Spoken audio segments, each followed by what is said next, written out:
What's going on, everybody? Welcome back to another video. Today I'm going to be talking about Creepshow 2.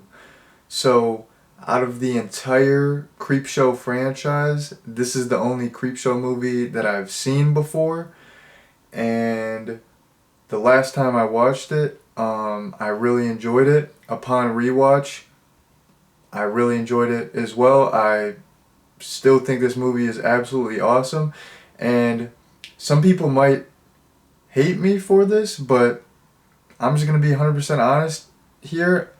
Even though I do like the first Creepshow, I prefer Creepshow 2. I don't know. It's a little bit more condensed. It's you got a shorter runtime, less segments, but I feel like the segments in this hit. I don't know. I just the first two segments I really like. I'm just being 100% honest. The Raft and Old Chief Woodenhead, I I like more than all the segments in the first movie. That's not to say that like I said, that's not to say that I don't like the segments in the first one. There's quite a few segments that I absolutely love in the first one, but I I, I don't know. The first two segments in this are like my favorite segments, and they're probably going to be my favorite in the franchise because I heard Creepshow 3 sucks, but who knows? It might be okay. I don't know. But anyways,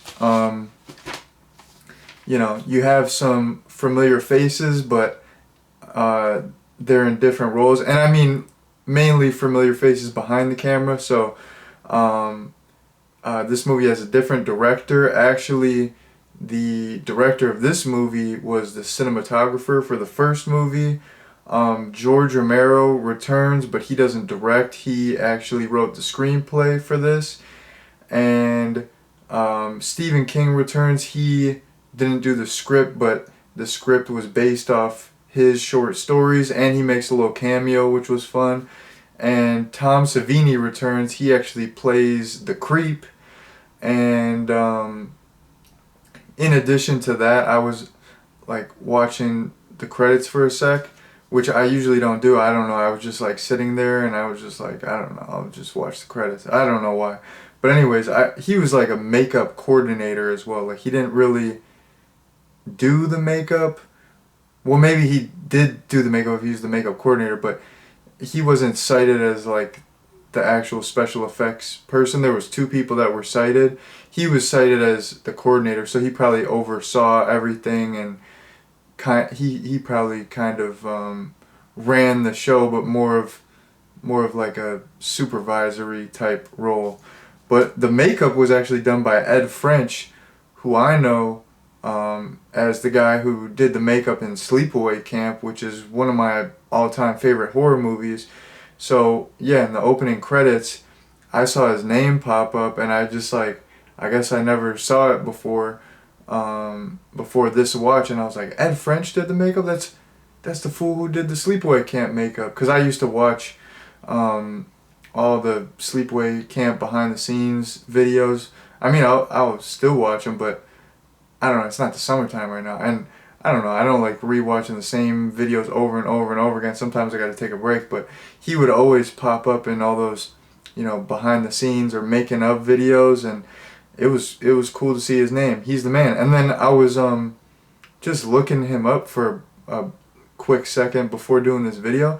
I guess he did the makeup for Blood Rage as well, which I don't know if all of you are familiar with Blood Rage. It's not like the most popular horror movie, but it's a Thanksgiving themed horror film. I mean, it doesn't have that much to do with Thanksgiving, but it's kind of Thanksgiving themed. But Blood Rage is cool. I'm not the biggest fan of Blood Rage. I'm more into, like, I really like Thanksgiving. That movie's absolutely hilarious and awesome. But I mean Blood Rage is okay. I like it for, I mean, I like the idea of it. Like, it's cool. I'm down for all Thanksgiving themed slasher movies, and it is like, it's an 80s slasher movie. It's just got that 80s feel. Blood Rage, even though I'm not the biggest fan of it, it is cool. So that's cool that he did that. But anyways, getting on to Creepshow 2 here. Like I said, the first Creepshow was, had like a much longer runtime. It was 2 hours. This is an hour and a half. And this instead of having a bunch of smaller segments, this just has 3 longer segments, which I liked because, like I said, I feel like the segments in this pack a punch. There's only one segment that I don't really care for. It's not that I don't like it. It's just like it's just whatever, and that's the last one called the Hitchhiker. But the 3 segments in this are Old Chief Woodenhead, the Raft, and the Hitchhiker. And like I said, the first 2 are absolutely amazing, and I think this is a great anthology. In this, you have wraparound segments as well. There is a little bit of comic book type stuff, not as much as the first one, but you have these like cartoon wraparound segments with this kid from the beginning, and in the beginning, it's like this kid picking up the Creepshow magazine from the Creep, and then that's all, that's just normal film and live action people, and then you have like the Creep, as like the live action version of the Creep at the end as well. So all the wraparound segments, the live action stuff as well as the animated stuff, I really liked. So great anthology, great segments, and cool wraparound stuff. Awesome. Getting into the segments that I liked, I'm not gonna talk too much about the Hitchhiker. I might not really talk much about it at all, but maybe I will. Who knows? But I mostly wrote down notes for the first 2 segments. So for Old Chief Woodenhead, dude, Sam Whitemoon. Even though he's a terrible human being, he's despicable. Like you're gonna rob this. Like you don't rob old people, man. That's just like that's not cool. Like I don't know, rob some like young rich punk or something. You're gonna rob this nice little old couple, and then I don't know. But anyways, even though he's a total piece of work, he's so funny. He's just all his dialogue is so iconic. I'm gonna butcher all of his lines. I'm not gonna get it 100% right, but I'm gonna try here. I'm gonna paraphrase. So he's like, he has to take a break from robbing this nice old couple to like go in a little photo booth, and he's just like talking to himself. He's like, "Oh man, look at you. They gotta make you a star." And then that's his whole motive for stealing all his money. He wants to go to Hollywood and be a star. He's been growing his hair for 9 years. He has like an iconic outfit too, like the jean jacket with no shirt under it. That's a cool look. But yeah, he's absolutely funny. And then he's like talking to the one older woman. He's like, "You know that movie where the guy, he has like superpowers when he has the long hair, but then when they cut his hair, he doesn't have powers? Man, I'm better looking than that guy. I'm so good looking. I'm gonna be a star." He's just iconic. He's just, I don't know. He's just memorable. He's just cool. Like even though he's a piece of work, he's cool. And then he's always calling his buddy like Fatso or Fat Stuff. He's like, "Come on, Fat Stuff." And then that guy Fat Stuff, he's like, are you gonna bring me to Hollywood?" He's like, "Yeah, Fat Stuff, I gotta bring you to Hollywood. I gotta bring my slave with me wherever I go." So he's just an iconic character. He's the man. Sam Whitemoon rocks, even though he's a bad dude. And in addition to just Sam Whitemoon being cool, that whole segment was awesome. I really liked the whole idea of like the Native American wood statue coming to life. That statue was badass. Like the kills were all good. You actually saw like a little bit of blood. I like when he killed Fat Stuff and he's like shooting him up with all the arrows, and it like goes through like his beer and stuff. That's awesome. The kill of the rich guy with that one was just okay. It's like he's like, I think he's killing him with an axe, and you just see like the blood splattered on the wall, but you do see the aftermath, so that was cool. But Sam Whitemoon's kill is so iconic. I'm getting into spoiler territory here, just so you all know, just a heads up. But Sam Whitemoon's kill, where he, ultimately gets scalped, is so awesome. I just think it's such a clever ending, because that was a thing, like, back in the day, Native American tribes would like scalp people, and the fact that like Sam Whitemoon, he prides himself on having this long hair. He's been growing it for 9 years. That's like a big part of his character, and it's just such a great, clever ending. And I like how the wooden chief, he looks out for, this like tribe of Native American people that lives in the area. So he also looks out for this older couple, because the older family was always nice to this statue, gave him a fresh set of war paint. So when Sam Whitemoon comes messing around, he's like, once he stole like the sacred jewelry, it was on. And then the Native American statue brought the sacred jewelry back to Ben Whitemoon, and it was all good. He's like a protector. So I really thought he was cool. He was just completely badass, shooting fools with arrows, scalping fools. Chief Woodenhead, he was the man. So the first segment absolutely rocked. Great ending as well, like I already said. Okay, getting into the raft here. I don't know. Whenever I watch this segment, it has like the vibe of like a Goosebumps episode to me. I don't know if you all feel like that, but I've always felt like this has like a Goosebumps vibe. Just some random stuff like, okay, they're swimming and it's the fall. They're saying it's almost October, and it seems like it's like set in like the Midwest or something. It's cold. They're saying they're like, trying to get with these girls. They're trying to hook up. Like, I mean, I kind of get it. Like, they're trying to, be in their bathing suits and have their like little girlfriends or friends or whatever get in their bikinis.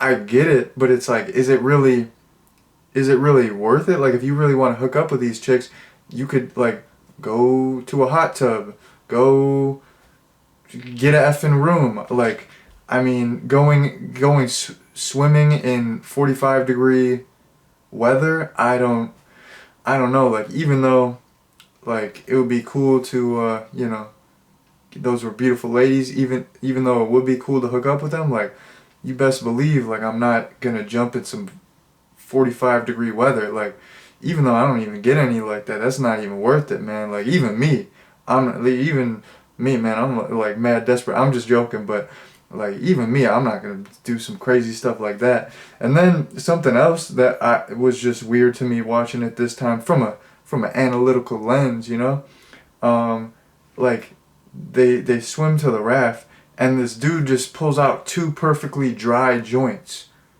and it's like, all he's wearing is a Speedo. He didn't pull them out of a Ziploc bag. He didn't have like a little tube or like a little like carrying case for these joints.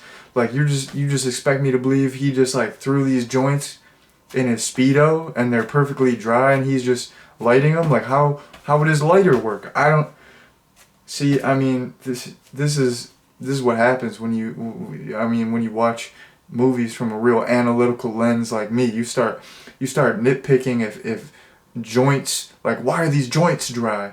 This is the stuff that really matters. Like, I could be pinpointing like other important things like story elements and stuff like that, but like, no, I'm like fixated on, why are these joints dry? They should be wet. They didn't even show him putting it in a carrying case. The movie is ruined. But I'm just joking around. I had to point that out. But the raft, the whole segment was so scary because, they're stuck, and they there's no way that they can get help. This beach is deserted.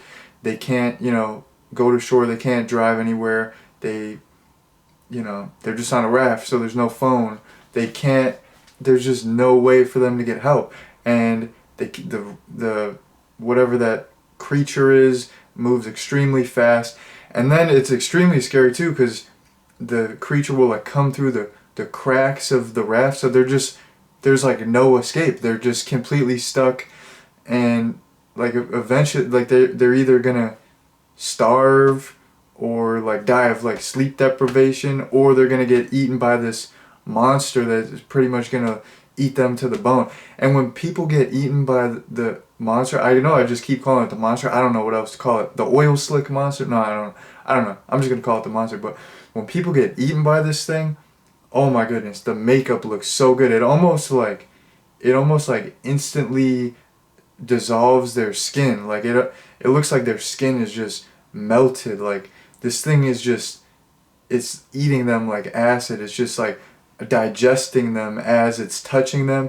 And then sometimes like people get sucked in and then you see like you see their skeleton. Or man, when that one guy got sucked down through the swim platform, like his leg came up. It's like his leg got broken and it was like straight up. It was just gnarly. So all the stuff with that monster, like when people are being consumed by it, the makeup effects look so good. It's so scary looking. I love it. So once again, this segment had a really clever ending in my opinion. Like it was action packed when that last kid was swimming to the shore. He was trying to outrun this thing and I was just scared. I was like putting myself in his shoes. Like if I had to, I don't know, to just open water, like especially lakes are just scary to me. I've always thought lakes are scary. Like a lot of time when you can't see the bottom or there's like a lot of just like muck at the bottom, like lakes are just creepy. And you just got, I don't know, just the fact that you got this lake monster, there's no one around and you gotta outswim it. I don't know. It just like being in the water like that, you're like out of your element, and that adds another element of scare factor in my opinion. I've just always thought lakes are creepy. So he's trying to outrun this monster and it's so like my heart's pounding every time I watch that. Even though I know what happens, like my heart is just pounding. So that's action packed. And I felt like the ending was clever. Like he actually, this is spoiler alert as well. So just so you know, giving you heads up, spoilers coming up. So he actually gets to the shore, and you think everything's gonna be all good. He's like, I beat you, and then the thing, cause you know we think it's just some sort of water creature. Like we've never seen this thing go on land, and then it just like goes on land and like completely just like wraps him up like a gosh darn blanket and sucks him out back into the lake like that. And like I was not expecting that the first time I watched this movie. It was just such a twist. Like I feel like they set that up so well, and it was action packed, and it was just, that was like a great downer ending. And then you see there's like all these overgrown trees and bushes, and then you see the no swimming sign. It's just so like ironic. I've absolutely loved that ending. Am I gonna talk about the hitchhiker? I didn't even write any notes for the hitchhiker, but I'll talk about the hitchhiker a little bit. So I mean I like the makeup in the hitchhiker. Like once the hitchhiker is like full zombie mode, and this woman keeps doing stuff to get him off her car. She shoots him, she hits him against a tree. Like the makeup looks awesome. Like towards the end, after he's been hit by the car so many times, he looks so gosh darn creepy. I feel like the hitchhiker didn't have as clever of an ending, and it wasn't as engaging overall, but it was creepy.